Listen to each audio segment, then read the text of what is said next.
Ah, bon après-midi. Bon après-midi. Moi, je m'appelle Mathieu. Et moi, c'est Sophie.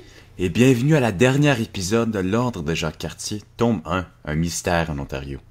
On espère que vous avez passé 2 superbes fins de semaine, puis comme d'habitude, on vous encourage d'avoir vos feuilles de suivi ainsi que vos décodeurs à vos côtés pour ensuite passer au défi d'évasion à la fin de l'épisode. Avant qu'on commence, on aimerait ça remercier Bridget, Jace, Ryan, Dana et tous ceux et celles qui nous envoient des lettres pendant ces dernières semaines. Ça nous a fait chaud au cœur de lire vos lettres et malgré que c'est la fin de l'émission, on aimerait ça entendre vos nouvelles prochainement. Oui. Donc, comme d'habitude, afin d'apprendre un peu plus à vous connaître, nous avons une question brise-glace de la semaine. Donc, on vous pose la question suivante. As-tu des phobies? Puis si oui, lesquelles? Donc, laissez vos commentaires, vos réponses dans les commentaires. Laissez-nous savoir qu'est-ce qui vous donne des frissons, qu'est-ce qui vous fait peur, puis qu'est-ce qui vous dérange simplement. Moi, une peur que j'ai depuis longtemps, ça serait la peur du tonnerre, aussi connue comme l'astrophobie. C'est que c'est bizarre parce que quand on dit astro, moi ça me fait penser à l'espace et tout, mais astrophobie, ça veut dire la peur du tonnerre. C'est un peu bizarre, mais... Parce que, je sais pas pourquoi, mais juste depuis longtemps, je trouvais que le tonnerre, c'est quelque chose de vraiment bizarre, que je trouve que ça a pas vraiment sa place dans un orage. Tu sais, Ok. on a l'éclair qui éclaircit tout, qui est vraiment, ça choque un peu, ça choque, éclair, électricité, bref. Mais c'est quand même étonnant d'avoir un éclair parce que c'est pas souvent que t'as la chance d'avoir un éclair. Puis quand ça se passe, c'est spontané, puis c'est vraiment beau à voir. Puis là, t'as la pluie qui mouille, qui fait des flaques, puis tu peux avoir vraiment du fun avec l'eau, tu sais. Malgré que des fois, quand c'est trop fort, ça devient un peu gossant, mais...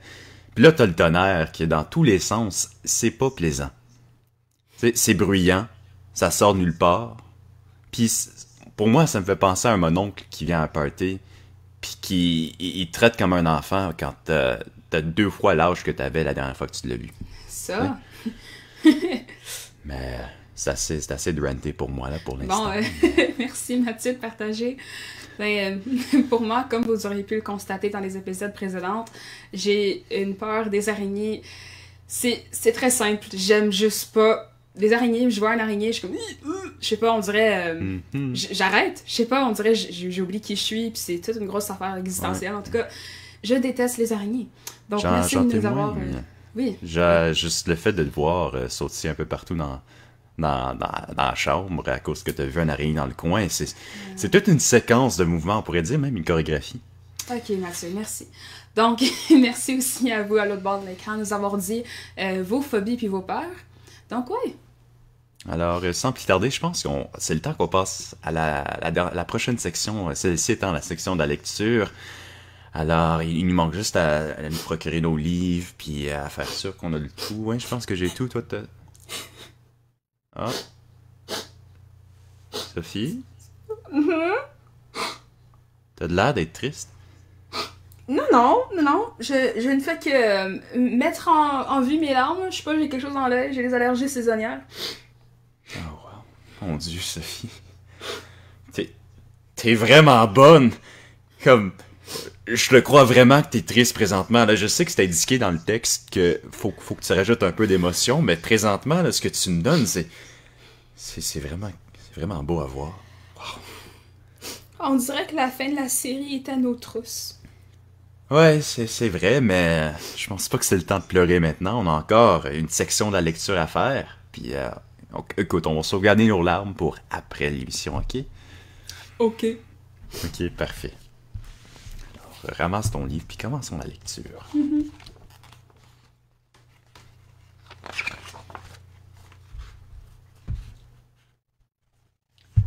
Ça doit être la quoi? Cool, on va l'utiliser contre les monstres. Le monstre avait pourtant pas l'air d'un vampire, plutôt d'un loup-garou.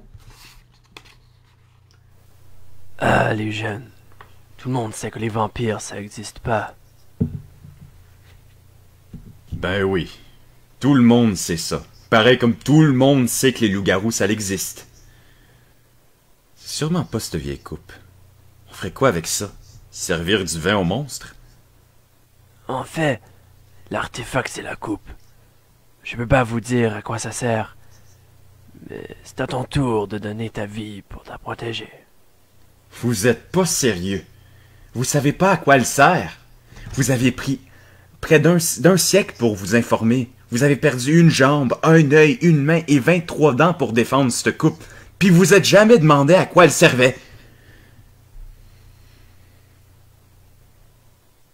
Ouais, dit comme ça.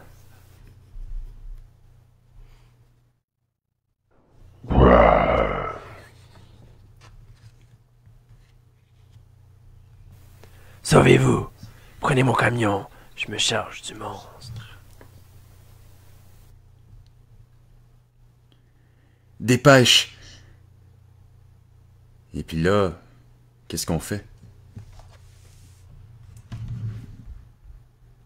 Wow! Hein? Quelle belle façon de terminer la bande dessinée. C'est Tu parles ça, d'un mystère avec un autre mystère. Il n'y a pas mieux. Conclure un mystère avec un mystère, c'est Ah, fantastique. ben oui. Un classique, à vrai dire. Donc, afin de célébrer la fin de la bande dessinée L'Ordre de Jacques Cartier, on aimerait faire une activité de vocabulaire avec vous pour une dernière fois cette semaine. Ouf, Donc, oui. Ouf, là, on est rendu comme des experts de vocabulaire ensemble.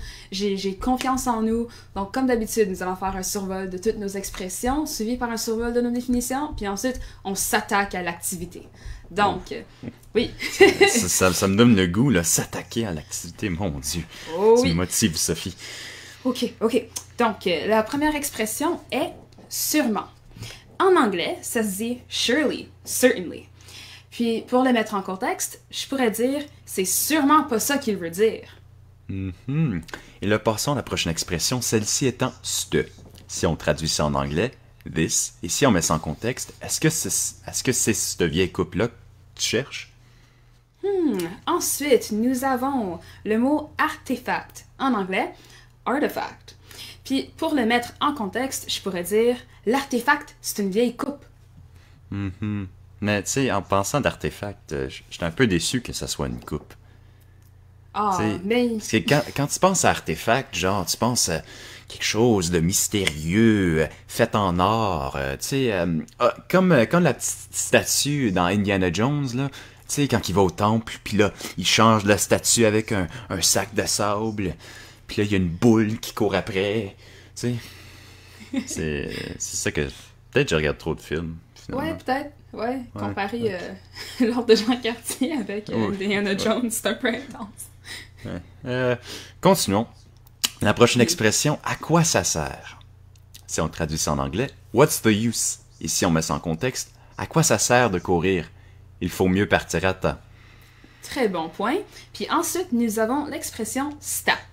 En anglais, it's at. Puis pour le mettre en contexte, je pourrais dire c'est à ton tour de donner à manger au chien. Et effectivement, c'est mon tour, fait que je vais faire ça après le show. Ok. Puis pour finir la section de vocabulaire, je me charge, est la prochaine expression. Si on traduit ça en anglais, I undertake. Et si on met ça en contexte, je me charge de finir le projet. Oui, donc ceci conclut le survol de toutes nos expressions qu'on va définir aujourd'hui. Puis c'est le temps de connaître nos définitions. Alors, on lance ça. Commençons avec contraction de 7 à l'oral. Suivi par de façon très probable ou improbable. Suivi par être utile à quelqu'un ou quelque chose. Suivi par un produit de l'art. Suivi par je me donne une responsabilité. Et conclu par contraction de 7 à l'oral.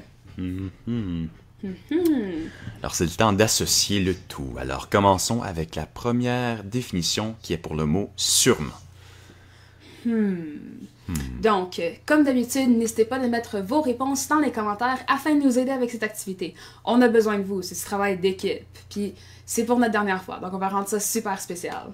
De face. Sûrement. Sûrement.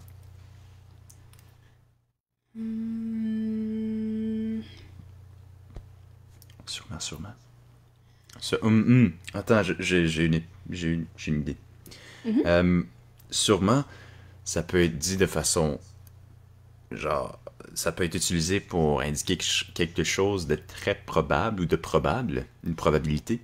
Ah! Fait que, Mais oui. c'est sûrement ça, c'est fort probablement ça, ou c'est probablement ça. Puis dans le même ordre d'idée, on peut l'utiliser de manière sarcastique, tu sais, ah, sûrement. Tu sais, ça pourrait être dit de façon improbable aussi. Mhm. Alors, je pense que on peut dire avec sécurité et sans doute que sûrement donne la définition de façon très probable ou improbable. Ah. Et voilà! Un de fait, 6 à faire. On fait super bien ça à date, je trouve. C'est 5. Il nous reste 5 à faire. Malaise, c'est 5. Donc, la prochaine expression est c'te. C'est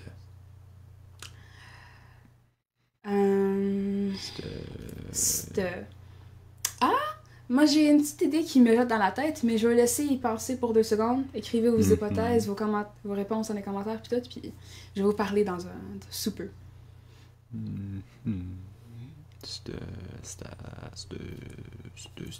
Donc, ok, Mathieu. Donc, dans le mot c'te, on peut bien voir qu'il y a un apostrophe genre au milieu du mot. Puis dans nos épisodes passés, puis dans nos activités passées, on a constaté que la plupart du temps, quand il y a un apostrophe genre au milieu du mot, c'est peut-être une contraction. Peut-être. Puis j'en vois 2 dans notre liste de définitions, donc je pense qu'il suffit de choisir la bonne.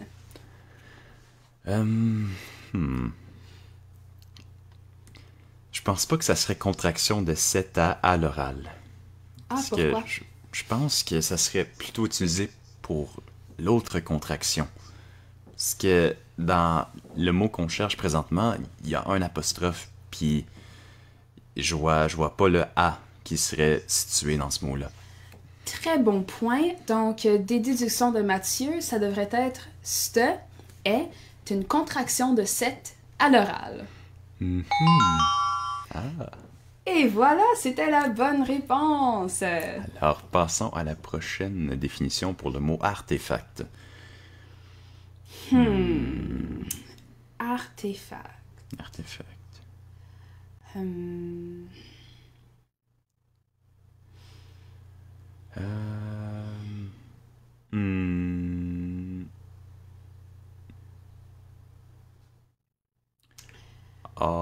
Artefact. sais, qu'est-ce qui est intéressant?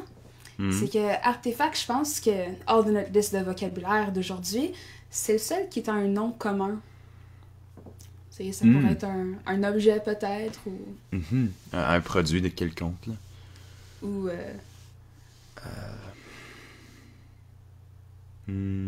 Ah, mais oui, Mathieu, tout à l'heure, tu disais or. Mais ouais. le mot or se retrouve dans artefact. Ah, ben oui, regarde. Artefact. OK. Artefact. Alors, artefact, artefact, je pense que je le prononce mal présentement. Ouais, juste un peu. Artefact. Artefact, Mathieu. Parfait. Alors, artefact donne la définition un produit de l'art. Ah, le beau petit son. Oui, la musique à mes oreilles. Mais Donc, la prochaine expression est « à quoi ça sert? » Quoi ça sert? Donc, comme d'habitude, n'hésitez pas de mettre vos réponses dans les commentaires afin de nous aider pendant cette activité. À quoi ça sert? Effectivement, à quoi ça sert?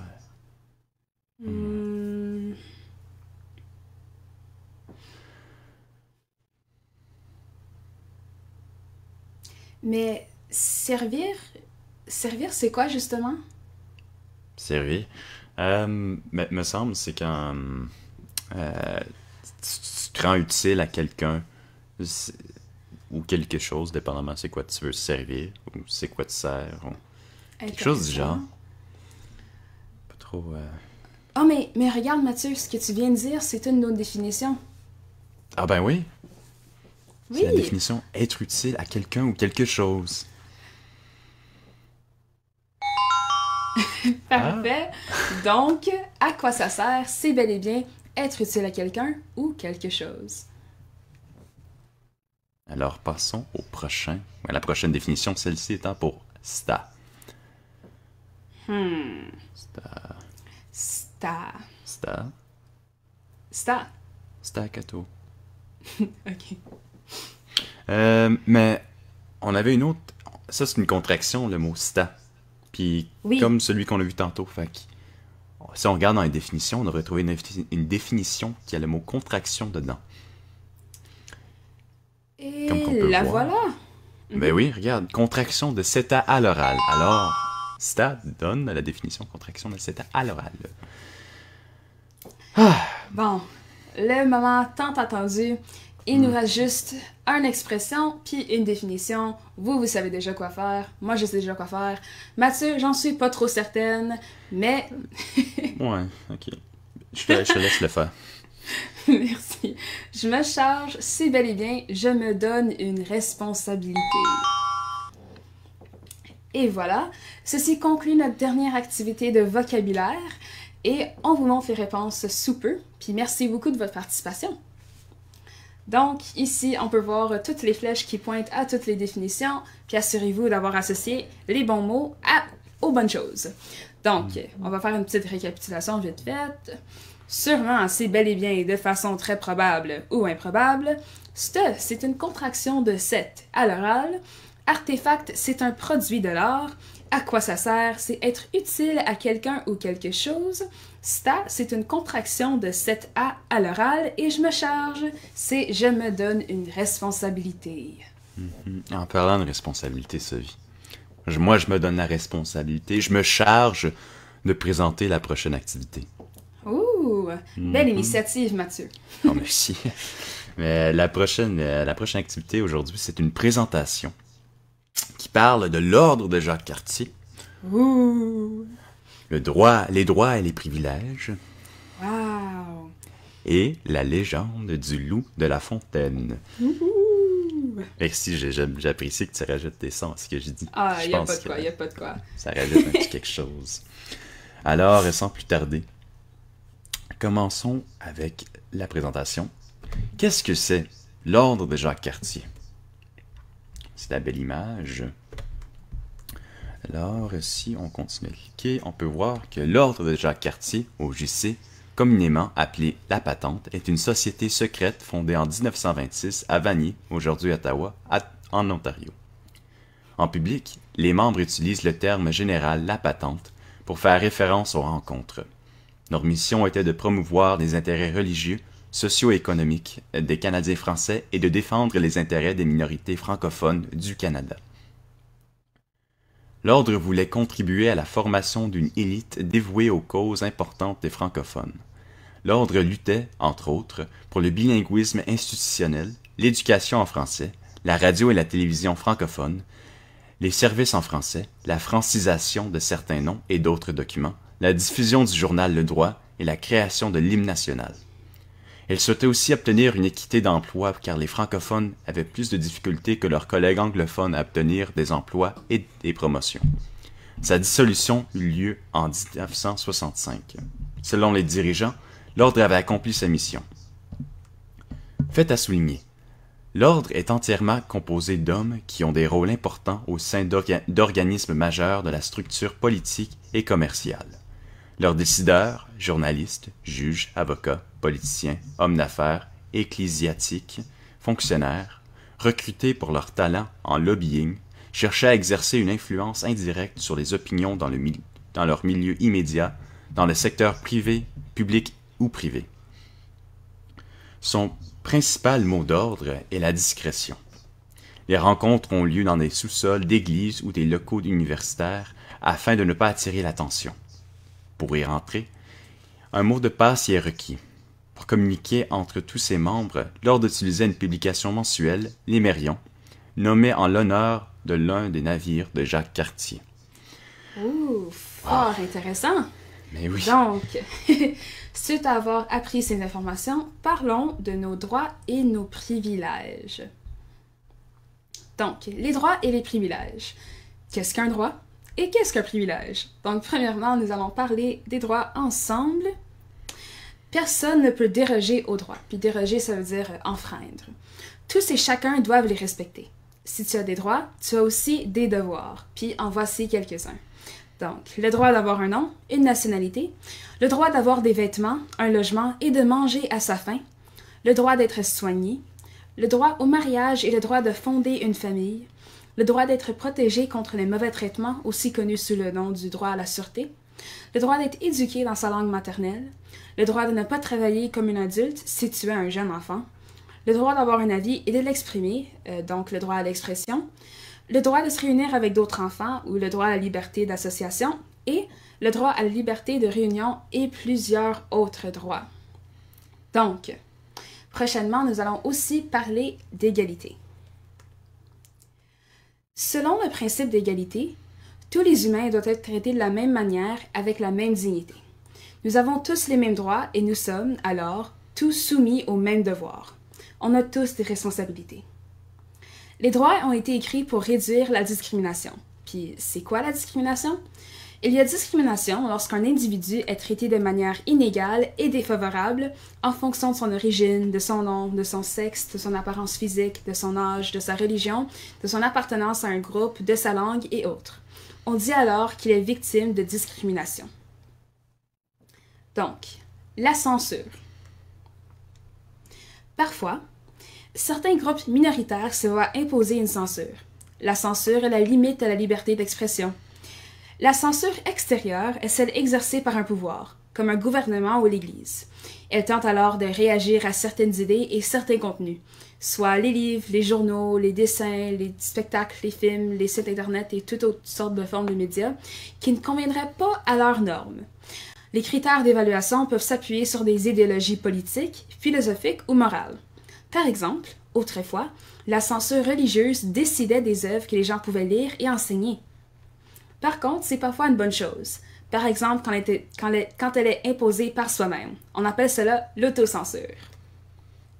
Et dernièrement, parlons de nos privilèges.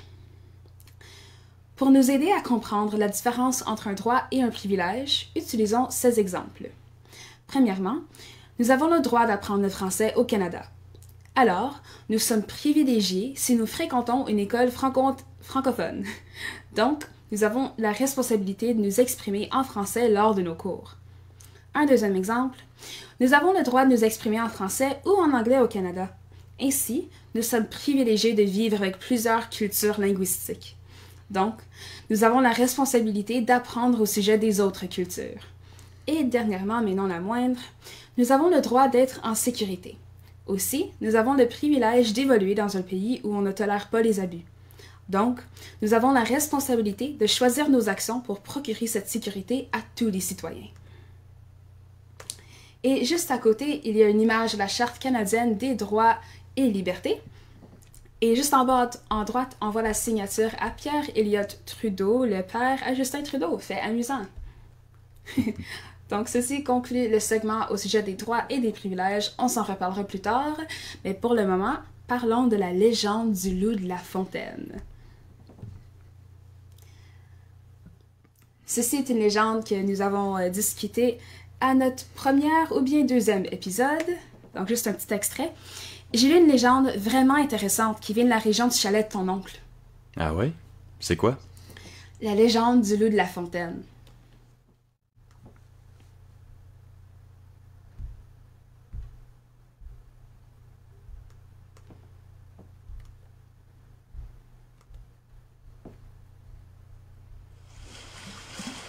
Laissez-moi vous conter la légende du loup de La Fontaine. Il y a très longtemps, dans un petit village nommé La Fontaine, qu'une horreur terrible secoua toute la communauté. Cette horreur était nulle autre que le loup meurtrier. Laissez-moi commencer le début de l'histoire. Dans la région du Penetanguishene, au début du 20e siècle, vivaient 4 différents regroupements de colons, tous originaires de l'Ontario et du Québec.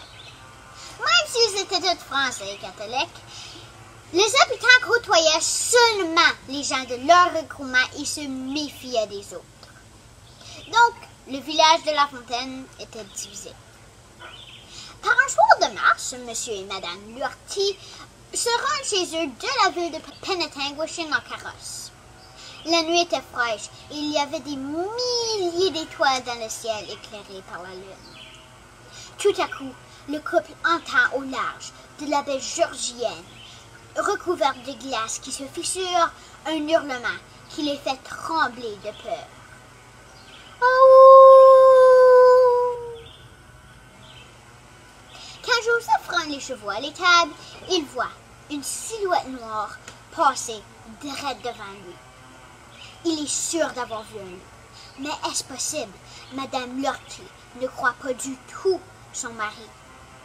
Le lendemain matin, Colbert Tessier, un éleveur de moutons, découvre un carnage total dans son pré. Ces 40 brebis baignaient dans leur sang. Quelqu'un ou quelque chose les a attaqués. C'est le désastre. Il examine les lieux attentivement et découvre que c'est des traces. Il s'agit sûrement des traces de chiens, des gros chiens, comme ceux de François Labatte. Avec son fusil dans la main, M. Tessier se dirige à la baie du Tonnerre, là où habite M. François Labatte. François Labatte était un pêcheur qui descendait du groupe métis de la région. M. Tessier confronte M. Labatte qui affirme que ces deux gros chiens ont passé la nuit attachés.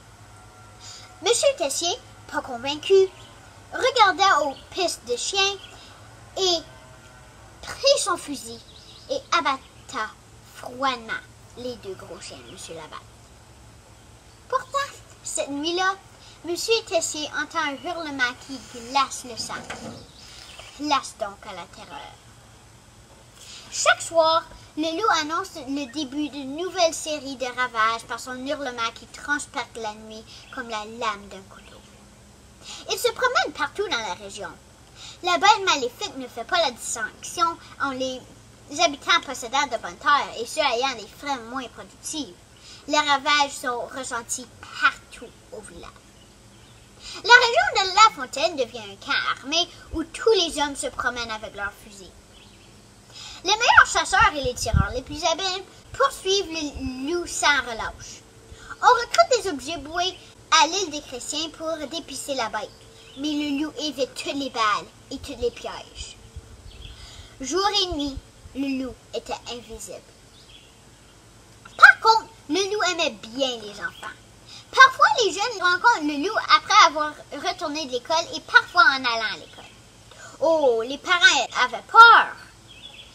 Donc, qu'est-ce qu'ils font? Ils gardent leurs enfants à la maison et ne les laissent plus jamais jouer dehors. Le loup est cependant l'ennemi des amants. Les jeunes hommes ont peur de se rendre chez leur blonde. Ils craignent revenir seuls le soir et d'arriver nez à museau avec le loup. Plus de promesses de mariage tombent à l'eau au cours de cette période sombre qui se prolonge pendant tout l'hiver et l'été suivant. Un jour, Théophile Brunel, un homme très pieux, promet à tout le monde que si Dieu est capable de le faire tuer le loup qui terrorise la population, il va faire un gros party avec tout le monde. La nouvelle se fait autour de la paroisse au bout de 2 secondes. Peu après septembre, M. Brunel voit le loup méchant dans son champ. Lui qui était en train de cueillir ses patates, il va directement dans sa maison, prend son fusil de son cabinet et court directement dans son champ. Le loup l'attendait. Le loup était prêt de courir, mais M. Brunel était trop vite. Il tira et il visa juste. Par miracle, le loup courra une courte distance avant de tomber, son corps inerte sur le sol. Ce soir-là, comme Théophile Brunel l'avait promis, c'était la fête chez lui. Il avait monté le corps du loup sur le haut carrosse pour que tout le monde puisse le voir et enfin se sentir en sécurité. Théophile convaincra Colbert Tessier d'acheter des nouveaux gros chiens à François Labatte.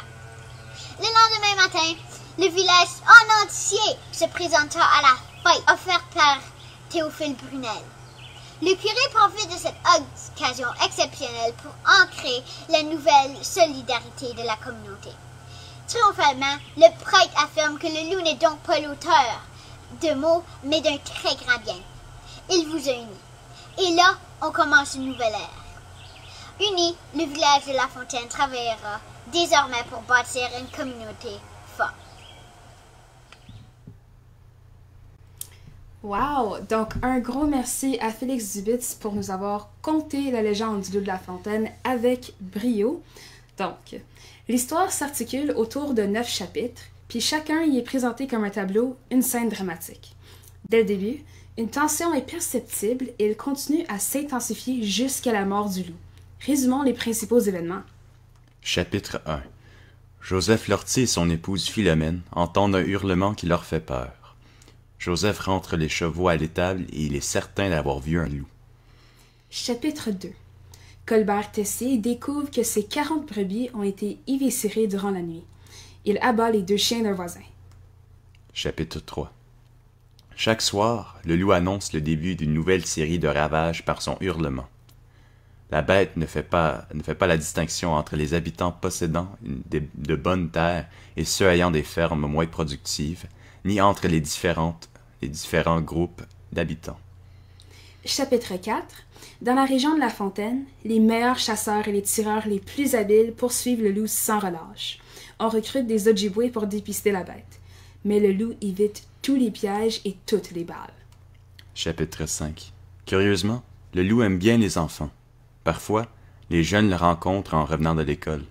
Ils jouent avec le loup comme s'il s'agissait d'un chien.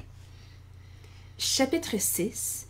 Depuis son arrivée, la plupart des jeunes hommes ont peur de se rendre chez leur blonde. Ils craignent de revenir seuls le soir et d'arriver nez à museau avec le loup. Chapitre 7. Théophile Brunel, borgne depuis son enfance, fait le serment de faire chanter une messe d'action de grâce si Dieu lui permet de tuer le loup. Chapitre 8. Au début septembre, Théophile aperçoit le fameux loup et le tua. Le soir même, tout le village visite Théophile qui a monté la dépouille du loup sur une espèce de potence. Toute une veillée s'improvise. Chapitre 9. Le lendemain, le village en entier se présente à la grande messe de l'Action de grâce. Le curé affirme que le loup n'est pas l'auteur seulement de maux, mais d'un très grand bien, car il a réuni tous les habitants du village.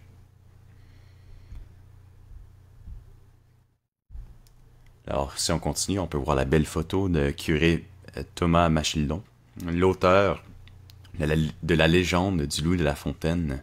Cette image a été tirée du site web de l'Encyclopédie du patrimoine culturel de l'Amérique française. Merci Mathieu. Donc, parlons de la légende et un peu d'histoire. Donc, le récit du loup de la fontaine, est-ce une légende ou relate-t-il aussi certains faits historiques? Ce récit a été écrit par le curé Thomas Marchildon à Sudbury en 1955. C'est l'histoire des réconciliations d'une petite communauté rurale franco-ontarienne de La Fontaine.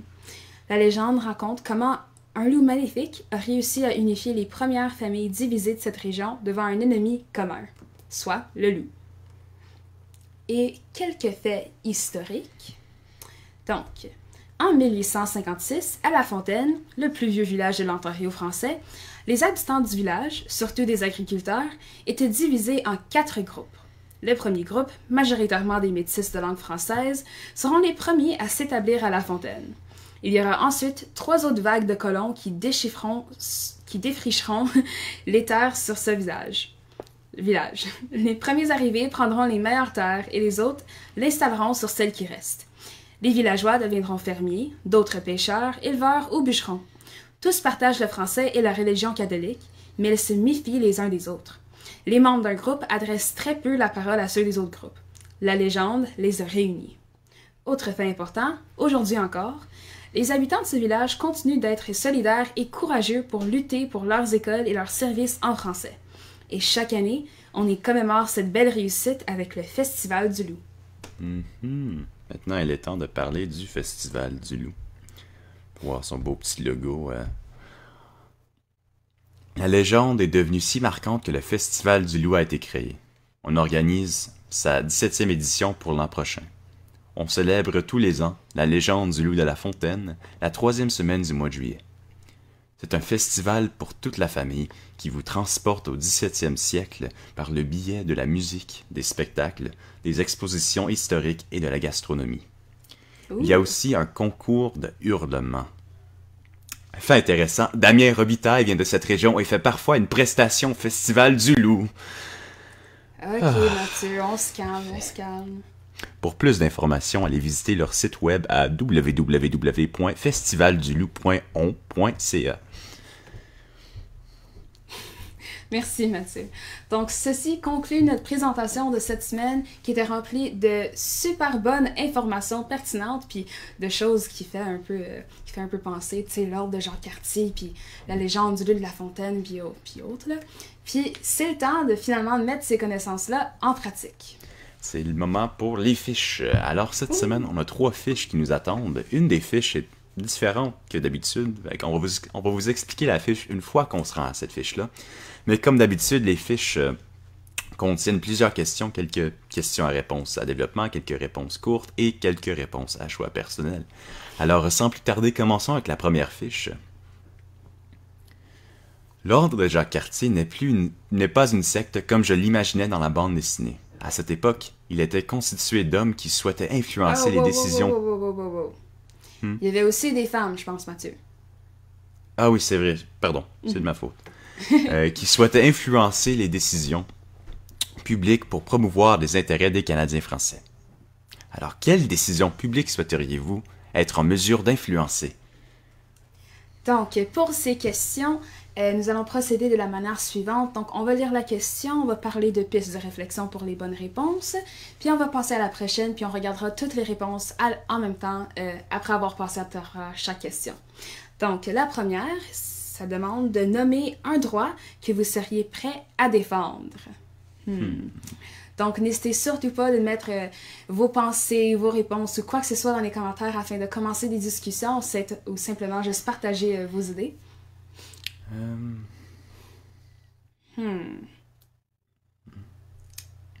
La liberté de former ses propres opinions.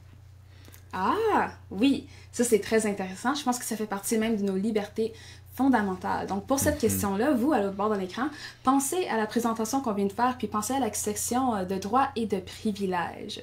On avait peut-être une liste de droits, puis ça se peut que vous pouvez écrire tous les droits possibles, puisque n'importe quel droit qu'on a, on devrait être prêt à défendre ces droits-là. Donc il n'y a pas de réponse qui est mauvaise. C'est bien dit. Quoi d'autre qu'on pourrait mettre? Ah, mais le droit de vote? Oui, c'est vrai. Si du jour au lendemain, on me dirait que j'aurais plus le droit de voter, je pense que je ferais quelque chose. En effet. Ouais, je pense qu'on peut laisser ça comme ça pour l'instant. Passons à la prochaine question. Décrivez un droit qui serait bénéfique de protéger pour les groupes minoritaires en Ontario. Ça c'est intéressant. Pour cette question-là, je vous encourage de penser à la section au sujet de la discrimination dans la présentation qu'on vient de faire. Peut-être c'est des droits qui protègent des groupes minoritaires contre la discrimination pour éviter. Ouais, je pense que t'as raison. Quoi d'autre?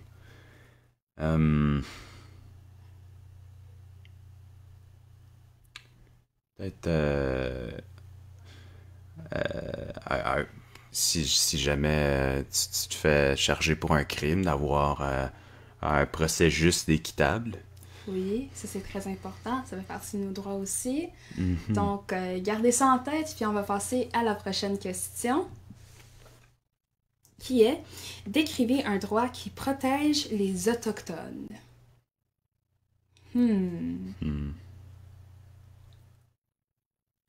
Donc, pour cette question aussi, on vous encourage à penser à nos libertés fondamentales. Ça rentre là-dedans parce que ça s'applique à tout le monde, peu importe.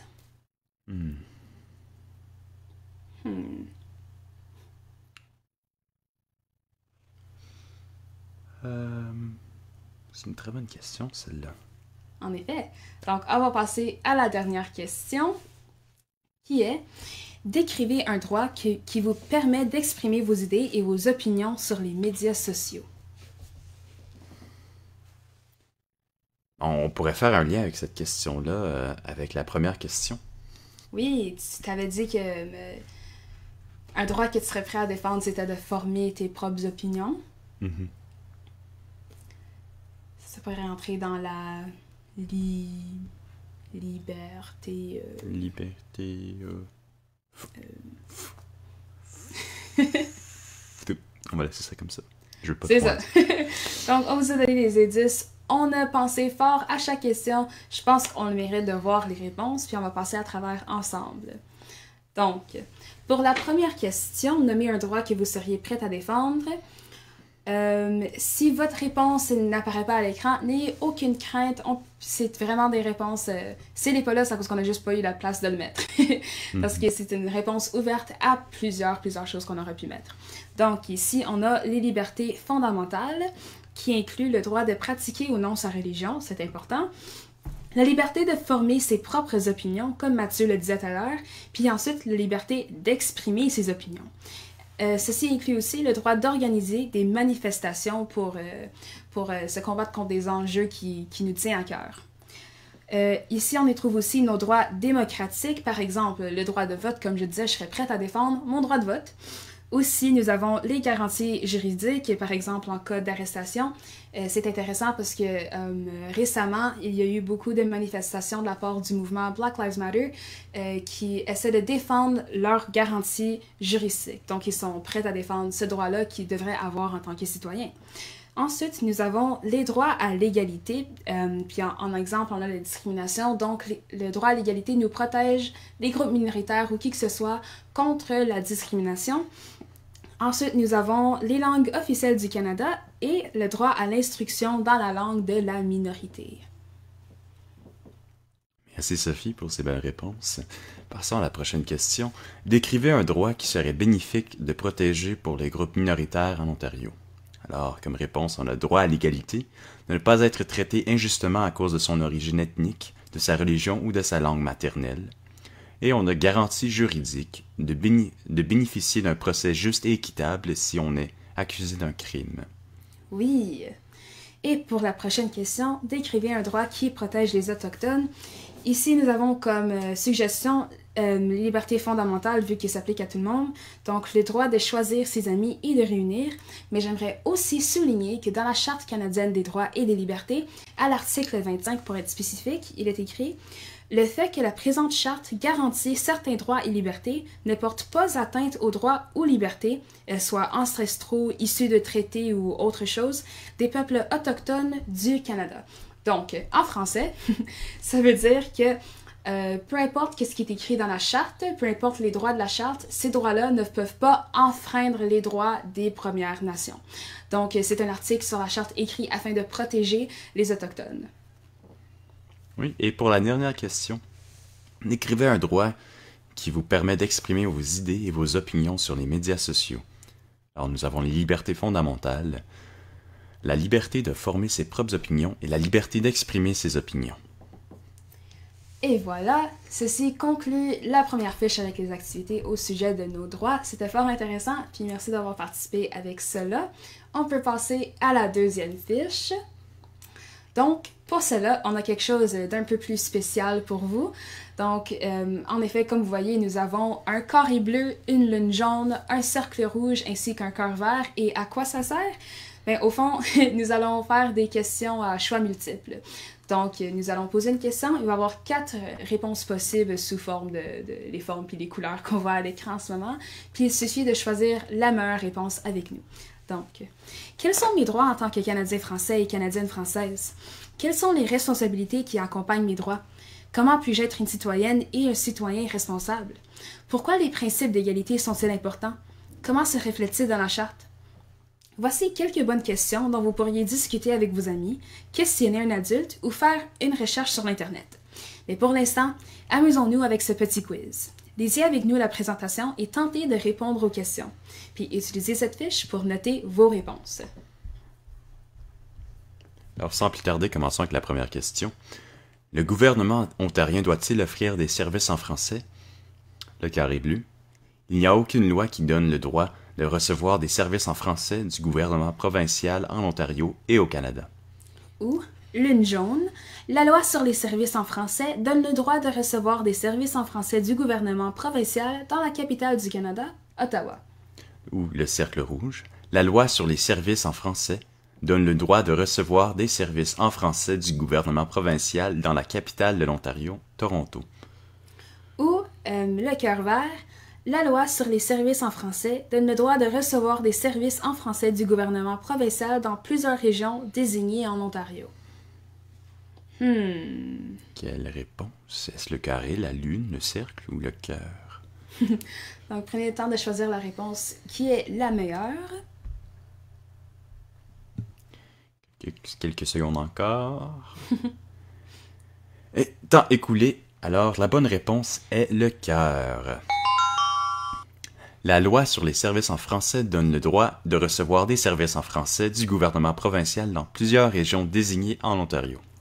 Parfait, donc c'est très bien à savoir. On peut passer à la prochaine.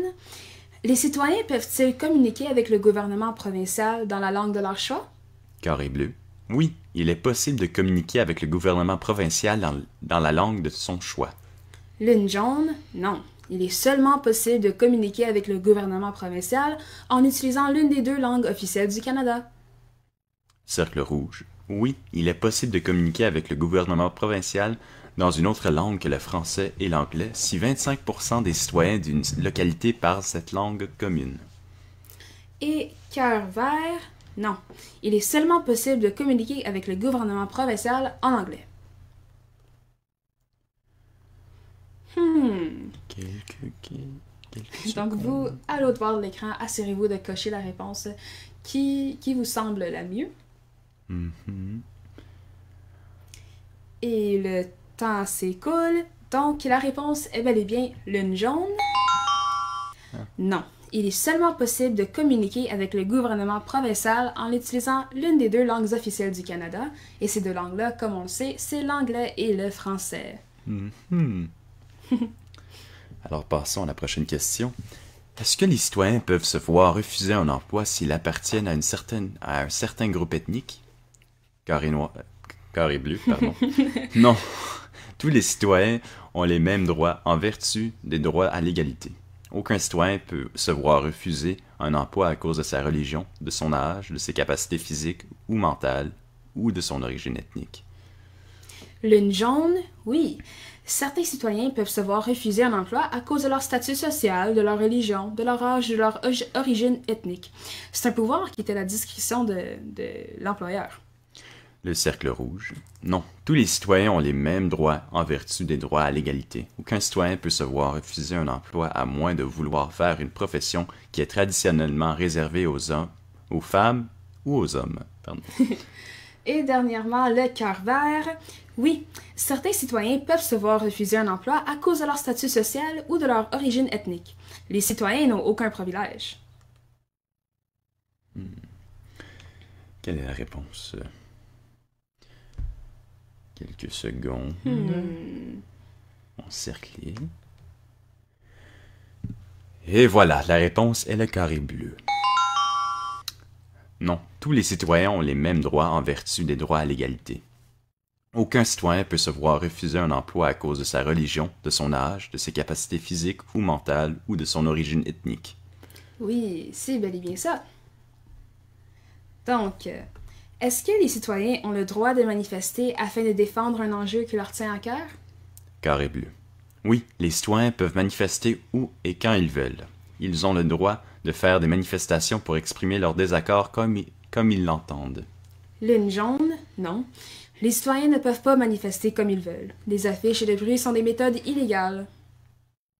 Ou cercle rouge. Oui, les citoyens peuvent manifester pour exprimer leur désaccord en utilisant les pancartes et le bruit, mais il est préférable de respecter certaines ententes avec les autorités locales.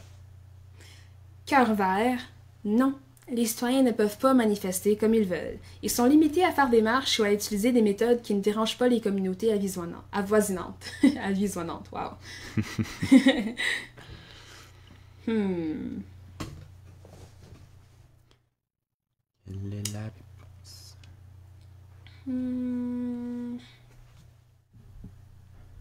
Et le temps s'écoule doucement pour nous révéler que la réponse est le cercle rouge. Ah! Donc, oui, les citoyens peuvent manifester pour exprimer leur désaccord en utilisant des pancartes et le bruit. Mais il est préférable de respecter certaines ententes avec les autorités locales. Question de sécurité. Parfait. Et passons à la 5e question.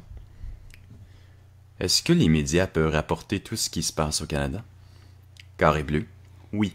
Cependant, les médias doivent respecter certains règlements et droits, entre autres, les droits à la vie privée des citoyens et des droits d'auteur. Lune jaune, non. Les médias doivent se limiter à rapporter que les nouvelles qui concernent les intérêts de leur public. Cercle rouge, oui. Le presse a une liberté d'expression très large. Ou cœur vert, non. Les médias publient ce qui va augmenter leur propre profil et promouvoir leur intérêt.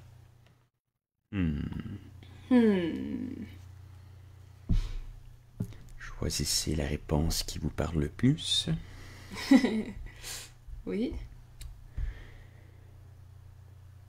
Et surprise, la réponse est le carré bleu. Alors oui, cependant, les médias doivent respecter certains règlements et droits, entre autres, les droits de la vie privée des citoyens et les droits d'auteur. Oui. Et passons à la dernière question de cette belle activité. Puis merci de votre aide, merci de vos réponses dans les commentaires. Ça nous aide énormément, puis on s'amuse ensemble. Donc, est-ce que j'ai le droit de dire ce que je veux, même si mes paroles sont irrespectueuses? Carré bleu. Oui, j'ai le droit de communiquer mon opinion personnelle avec le vocabulaire et les expressions dont j'ai envie. Lune jaune, non, je n'ai pas le droit de m'exprimer avec des paroles irrespectueuses. Je dois respecter les droits de sécurité des autres. Je ne peux pas exercer de la violence psychologique ou physique envers autrui. Cercle rouge. Oui, j'ai le droit de communiquer mon opinion personnelle, même avec des paroles irrespectueuses. J'ai le droit à ma liberté d'expression. Ou bien le cœur vert. Oui, j'ai le droit de me défendre avec des paroles irrespectueuses, surtout si je riposte à une réplique blessante d'un autre citoyen.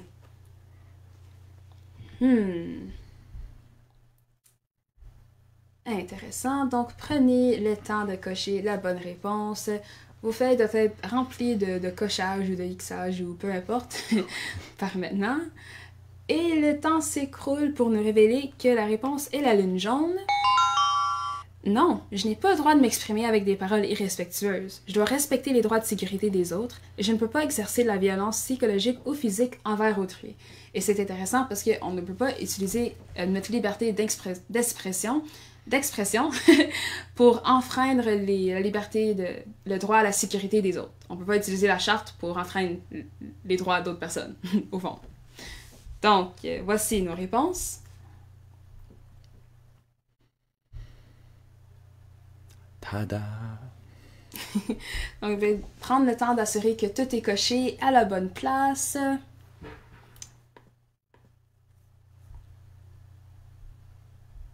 Et parfait, on peut passer à la prochaine fiche. Fiche 3. La légende du loup de la fontaine. Est-ce une légende ou l'auteur a-t-il uniquement rapporté des faits réels? Les loups dans la littérature. Les loups ont inspiré plusieurs auteurs. Ils font partie des contes et légendes depuis bien longtemps. Alors, la première question. Connais-tu des contes ou des légendes avec un loup comme personnage principal ou secondaire? Ouh, donc, comme avec la première fiche, nous allons parler de réponses possibles. Vous laissez penser pour vous-même et écrire vos propres réponses dans les commentaires ou sur votre feuille ou peu importe. Puis ensuite, nous allons voir toutes les réponses ensemble.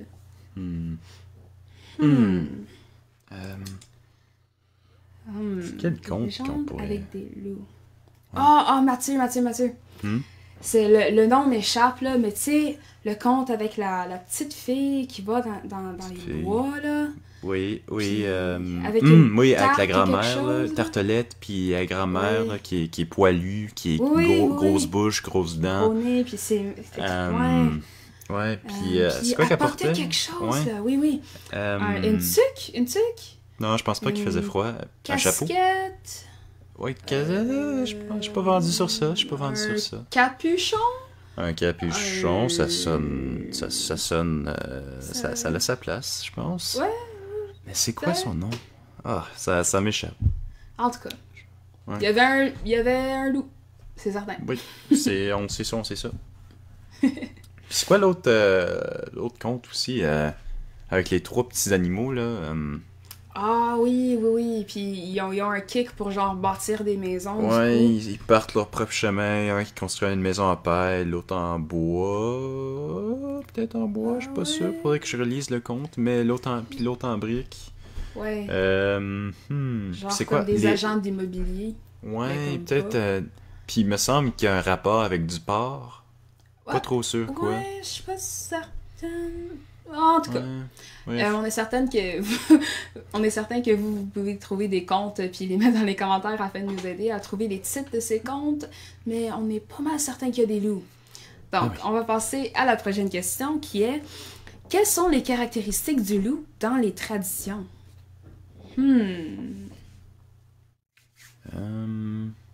Ben pour commencer, le poilu. Oui, Mathieu, ils sont poilus. Il est grand. Habituellement, il est grand. Il est capable de marcher sur deux jambes. Grand et non. poilu. Ouais, grand poilu, deux Tu jambes. décris beaucoup de personnes. Ah, Mais pour cette question, on vous encourage à penser aux contes que vous connaissez déjà qui contiennent des loups, puis de tirer leurs caractéristiques puis les mettre pour cette réponse-là.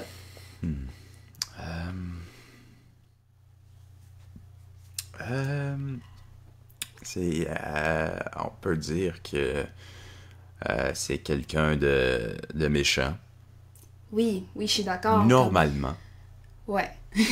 S'il y a quelque chose en commun avec les loups dans les traditions, c'est qu'ils sont là pour faire peur ou sont pas là pour nécessairement être l'héros. C'est vrai. Il y a tellement de choses qu'on pourrait nommer, là. Je pense qu'on devrait s'arrêter ici pour maintenant. C'est ça.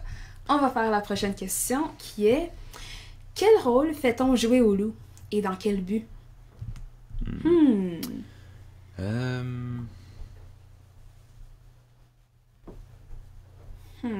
Ben, normalement, quand tu penses au loup, ça te fait penser un peu à la peur. Mais du moins, moi, ça me fait Oui. penser à la peur. Et il faut aussi penser à pourquoi utiliser un loup dans une légende ou un conte ou quoi que ce soit. Peut-être c'est pour présenter une genre de leçon. Comme une morale peut-être? Bon. Donc, pensez à ça, gardez ça dans vos têtes, puis n'hésitez pas d'écrire vos réponses dans les commentaires ou vos hypothèses ou quoi que ce soit, afin de continuer à stimuler la discussion. Donc, on va passer à la dernière question. Celle-ci étant: connais-tu des expressions avec les loups?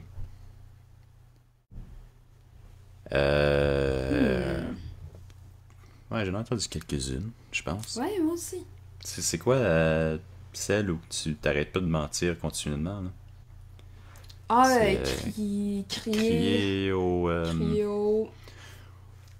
crier haut. Ah. Crier au... Ouais. C'est à vous de compléter la phrase. Mathieu, j'en ai un. Ça me fait penser à toi. Fais penser à moi. Oui. Tu sais, là, quand on est allé pogner des fish and chips à Tobermory, puis il y a eu toute l'histoire des mouettes, mais en tout cas, on est allé à Tobermory avec des fish and chips, puis toi, t'avais une faim. Puis on peut décrire une comme faim, étant une faim de... Fin de cochon. Mais non, Mathieu, Oui. on parle Ok. Ouais, c'est ça, je peux Je pas le dire. comprends. Je peux pas le Excusez, dire. Ouais. je ferme ma bouche.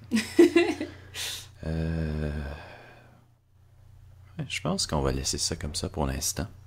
Je pense que c'est le temps qu'on dévoile les belles réponses à nos belles questions. Alors, sans plus tarder, voici les réponses. Alors, pour question numéro 1, connais-tu des contes ou des légendes avec un loup comme personnage principal ou secondaire? On a le petit chaperon rouge, les trois petits cochons, Pierre et le loup, la chèvre de Monsieur Séguin, les fables de La Fontaine, la légende du loup de La Fontaine, le Wendigo, et encore plus, parce qu'on peut pas toutes les mettre dans une case. Oui, si vous avez des contes qui n'est pas là, écrivez-les dans les commentaires, on aimerait bien les lire, puis apprendre à les connaître aussi. Donc, pour la deuxième question, les caractéristiques du loup dans les traditions, en voici quelques-unes. Il est un personnage imaginaire. Il est un prédateur agressif. Il attaque et il mange tout. Il est grand, méchant et parfois un peu idiot. Ah, ça me fait penser à quelqu'un. Il a des griffes, des poils noirs hérissés, des crocs, des yeux à faire peur. Il est solitaire et malheureux. Il hurle à faire frémir. Il est violent et détruit ce qu'il touche. C'est une bête maléfique. Il représente le mal ou la malédiction. Puis on se protège ou on se défend contre les loups. Parfait. Pour question numéro 3, quel rôle fait-on jouer au loup? Dans quel but? Traditionnellement, on se sert du loup pour enseigner par la peur. On utilise la crainte collective et la réputation du loup pour éduquer et donner des leçons. Dans les contes plus modernes, on sert des loups pour parler des préjugés et des fausses perceptions. Ouh! Et pour la dernière, connais-tu des expressions avec les loups? Donc, nous avons crié au loup, soit alerté d'un danger en exagérant son importance, avoir une faim de loup, avoir une très grande faim, se jeter dans la gueule du loup, prendre un risque inutilement, marcher à pas de loup, marcher sournoisement, doucement, manger avec le loup et pleurer avec le berger, c'est être hypocrite. Entre chien et loup, c'est le moment de la journée où elle fait trop sombre pour pouvoir différencier un chien d'un loup. C'est bien dit. Oui, donc ceci conclut la dernière fiche et ses réponses. Alors, sans plus tarder, je pense qu'il nous reste une dernière activité avant qu'on termine, qu'on coupe. Et je sais pas, tu veux-tu le dire, Sophie, ou... Ça me ferait plaisir. C'est temps de faire le dernier défi d'évasion avec vous. Donc, comme d'habitude, assurez-vous d'avoir vos décodeurs et votre feuille de suivi avec vous parce qu'on va finalement résoudre une partie du mystère en Ontario. Donc, la semaine passée, nous avons trouvé les lettres encadrées S et S pour ensuite nous révéler les lettres décodées E et T. Donc, cette semaine, comme on peut le voir sur notre feuille de suivi, il nous reste juste à trouver le mot décodé. Il nous reste juste comme 5 autres lettres à déchiffrer. Donc, lisons la mission. Chers amis, nous avons presque fini notre mission. Nous avons trouvé et décodé les lettres suivantes. Nous savons que ces lettres forment un mot qui représente un objet. Qu'est-ce que cela veut dire? Lorsque vous aurez trouvé ce mot, nous aurons réussi notre mission. Je ne sais pas comment vous remercier. Soyez certain que je protégerai cette arme secrète pour le reste de ma vie. Oui. Donc, pour trouver l'arme secrète, il suffit d'identifier toutes les lettres décodées que nous avons déjà trouvées par le passé. Donc, sortez vos feuilles de suivi, puis on va regarder ensemble. Donc, à l'épisode 2, nous avons trouvé la lettre R. À l'épisode 3, nous avons trouvé la lettre D. À l'épisode 4, nous avons trouvé la lettre J. Puis à l'épisode 5, nous avons trouvé E et T. Et voilà, ce sont nos lettres encadrées pour aujourd'hui. Et nous sommes maintenant prêts à passer au décodage. Donc, la clé du code est 12 aujourd'hui. Donc, comme d'habitude, assurez-vous que votre décodeur est à sa forme initiale, c'est-à-dire le A en dessous du A, comme ceci. Et maintenant, nous allons prendre la roulette du haut, puis le déplacer jusqu'au chiffre 12, comme ceci. Et ça devrait vous montrer la lettre L. Donc, nous allons prendre la lettre L et le déplacer jusqu'en dessous du A. Et votre décodeur devrait ressembler à ceci. Et puisque nous avons juste une clé du code aujourd'hui, c'est ce on va garder notre décodeur à cette forme-là pendant tout le temps. Donc, on va se craquer. Allons-y! La première lettre est R. Donc, il suffit de trouver la lettre R sur l'encadrement blanche. Et on peut voir que la lettre R est associée avec la lettre C. Donc, on sait que la première lettre est C.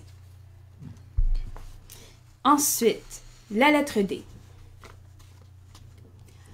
On trouve la lettre D sur notre plan blanc, puis on voit qu'elle est associée avec la lettre O. Donc, la deuxième lettre est O. Nous sommes rendus à CO. Ensuite, la lettre est la lettre J. Trouvons la lettre J sur notre roulette blanche. Elle est juste ici. et on voit qu'il est associé à la lettre U. Donc, à date, nous avons C, O et U. Et en avant-dernier, nous avons la lettre E. On va le trouver sur notre plan blanc, puis on voit qu'elle est associée à la lettre P juste ici. Cool. OK. Puis, Mathieu, Mhm. ça tenterait-tu de faire le dernier? Ah ben, je suis content que tu me poses cette merveilleuse question parce que oui, ça fait des semaines que je me prépare, que je m'entraîne mentalement et physiquement à entreprendre ce problème difficile. Alors, si on regarde l'emplacement du soleil puis qui frappe notre décodeur, on peut voir Mathieu, clairement Mathieu. que le U est mal placé, alors que si je tasse mes yeux à la droite du U, je peux voir en haut Mathieu, du U que... Mathieu, c'est simple, c'est simple. Prends ton décodeur, puis regarde sur la roulette blanche, tu vas trouver la lettre T. Ah, ok. Puis ensuite, ben, juste en bas, ok. ouais, vas-y. Oui, c'est E. La réponse, c'est E. Oui! Oui. Oh wow! J'ai mal formulé mon calcul. C'est comme voir un je bébé recommence. prendre ses premiers pas. Je suis tellement fière de toi. Ok, et voilà! Donc, la réponse à quelle est cette arme secrète est coupe. C'est une coupe. Mais à quoi ça peut bien servir cette arme? Je pense que la réponse à cette question se trouvera dans une prochaine mission. À la prochaine. Vos amis, Mathieu et Sophie. Wow! Donc, suite à ce défi d'évasion, on vous montre la feuille de suivi entièrement complétée. Quelle preuve de tous nos beaux travaux pendant ces semaines, puis comment on a pu peu à peu résoudre ce mystère avec vous. Donc, merci à vous à l'autre bord de l'écran pour votre participation pour les défis d'évasion. Parfait. Mathieu, j'ai juste une petite question à te poser. Oui. Quelle heure est-il? Ah, je suis content que tu me poses cette question-là parce que je peux officiellement dire que c'est la fin. Oh, wow! Mais j'en reviens pas, il a finalement compris c'était l'heure de la fin. Mhm, j'ai compris. Ouf! À semaine 6. Ouais, c'est mieux que semaine 7. Parfait. Donc, juste une petite récapitulation de ce que l'on fait aujourd'hui. Donc, premièrement, nous avons débuté avec la lecture de la fin de la bande dessinée. Puis ensuite, nous avons fait un exercice de vocabulaire pour apprendre encore d'autres mots, d'autres contractions et d'autres phrases courantes. Puis ensuite, nous avons fait une présentation au sujet de l'ordre de Jacques Cartier, nos droits et nos privilèges, ainsi que la légende du loup de la fontaine. Et ensuite, nous avons fait une activité en lien avec cette présentation-là pour ensuite terminer notre dernier défi d'évasion. Et si jamais vous êtes intéressé à vous procurer une copie physique de la bande dessinée pour repasser à travers du tome 1, on a un lien dans la description qui vous dirigera à un site pour vous procurer une copie. Et avant qu'on se quitte pour une dernière fois, on aimerait ça remercier le Réseau du patrimoine franco-ontarien de nous avoir permis à présenter la matière qu'on présente présentement. On aimerait ça aussi remercier la technique, François Desormeaux, notre Seigneur, merci, notre réalisatrice Laurent Zaporzan, l'équipe du Réveil, et vous, le public, de nous avoir accompagnés à travers ces dernières semaines, car sans vous, on n'aurait pas d'émission. Alors, sans plus tarder, on aimerait ça vous remercier une dernière fois de nous avoir accompagnés en cette belle après-midi, et passez une belle journée. Bon après-midi! Ciao.